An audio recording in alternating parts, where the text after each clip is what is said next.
What's up, you guys? I'm back. This is just a continuance of the last video I made. So I was talking about shepherd's purse tincture before I got off of the video.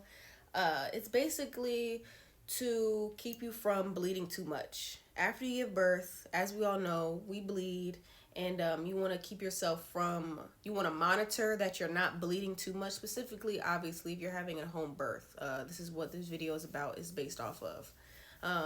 You want to make sure that you're not bleeding too much. And so to prevent that or to continue to monitor that, you take a shepherd's purse tincture. I just took a dropper full whenever I felt that I needed to, or especially when you're postpartum, cramping, specifically when you are breastfeeding. Cramps are very intense to close up your uterus. And while your uterus is closing up, it's also releasing the blood that was in there from, obviously giving birth and releasing your placenta. So shepherd's purse tincture is just there to help that, to slow that bleeding down, to hopefully in turn slow down the cramps, to make them, I guess, less severe, things like that. So yeah, that's why I made the shepherd's purse tincture. That's why I have it.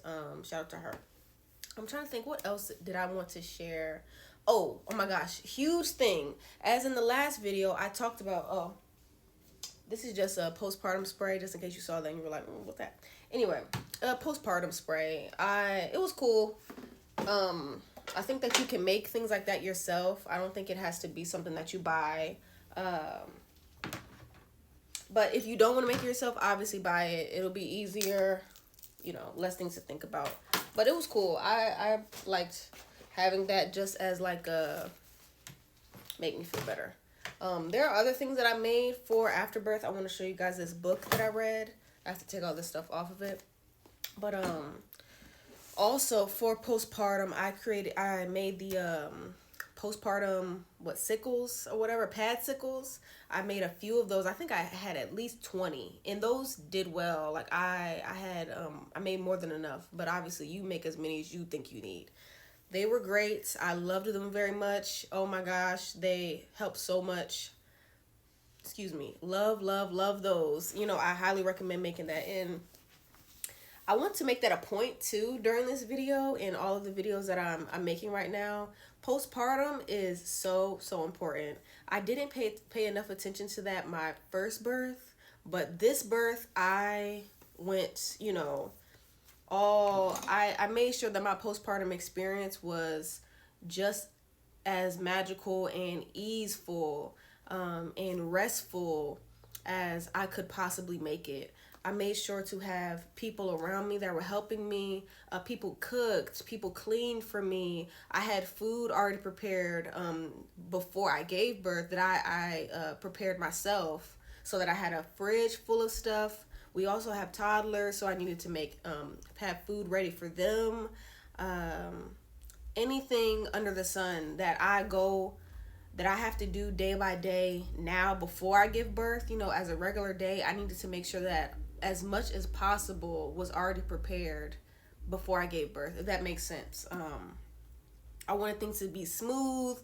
Nobody needed to ask me any questions. Nobody needed anything from me. Everything was already done.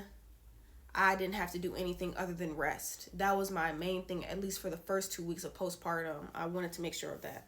So I highly recommend all of you birthing mamas, please, please, please focus on postpartum. Like, don't forget, don't overlook that. Anyway, so I want to talk about the Holy Grail, this book that I continue to read, that I continue to look at. It's not all just about postpartum or a birth, I should say, but it is like the Holy Grail. I love this book so much, and I don't want to gatekeep it. If you're an herbalist, if you love natural remedies, check out this book. So I know that this is probably backwards. I'm gonna figure out if I can flip it, but it's basically the Natural Remedies Encyclopedia. I think it's about $50. I'm not gonna lie, but it is a wonderful, wonderful book. It's worth the money. If you are into holistic healing and things like that, and you want to heal, you feel as if you are a healer, you believe that yourself to be a healer, I highly recommend this book. It has so many diseases, so many illnesses, and remedies for disorders, anything that you can think of. Over 11,000 inexpensive home remedies. That's what it says.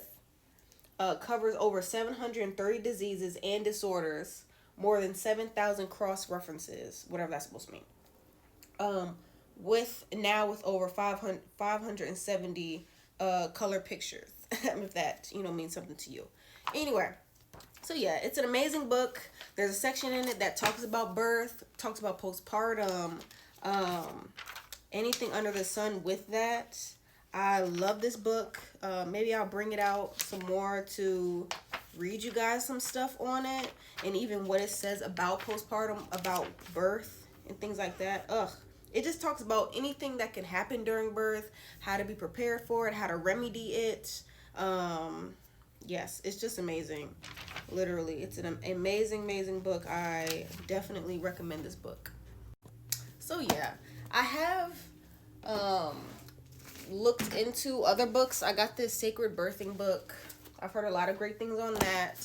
I didn't dive deeply into this book just because I'm more of straight to the point information type of gal. That's why I love this remedy book, because it is straight to the point. It breaks down anything that can happen, what it looks like, what it is, how it feels, etc. These books are more so like storytelling, comparing other people's births, expressing stories on other people's births, a lot of things. I can't say that, how do I say it? They are great books. They are great books.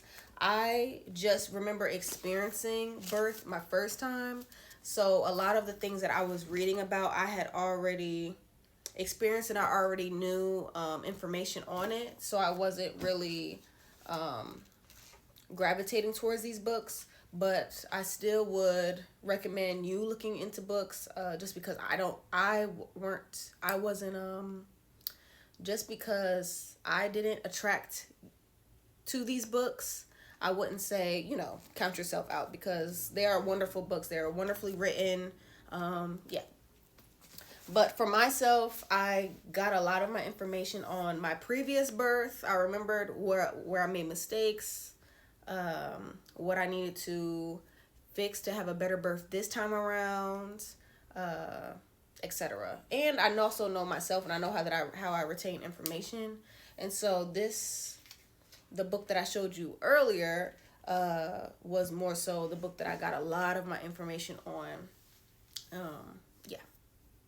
Another thing, before I wrap this video up, because I go on and on and on, but before I wrap this video up, I do want to say that another thing that I had in my arsenal, in my toolkit, was having a midwife on standby.